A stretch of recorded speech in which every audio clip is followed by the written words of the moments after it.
reporting on St. Chocolate. In the hurricane, as you can see, a lot of people's houses are breaking down.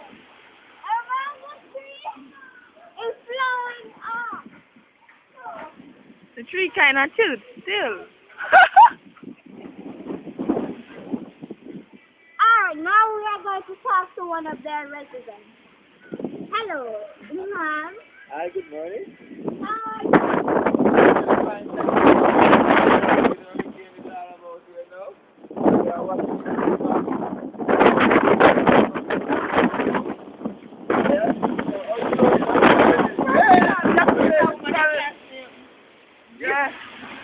Yeah, I'm in it.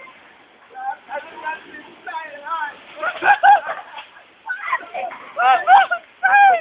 Say the thing, bro.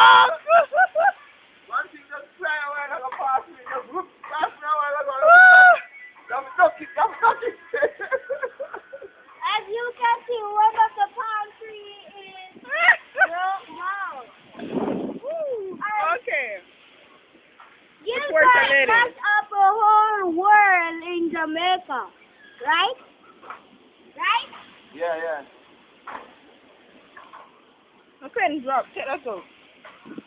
And as you can see, palm trees, grass, big mango trees are trying to get away from that. Mosquitoes are not here because of the hurricane, right?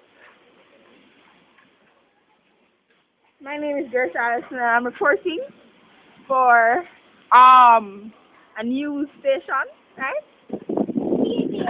So as you can see, this is Portmore St. Catherine, Portmore St. Catherine, and it is quite windy.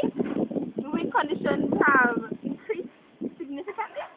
As if you look across the road from my house, you can see on top of that house a little zinc enclosure.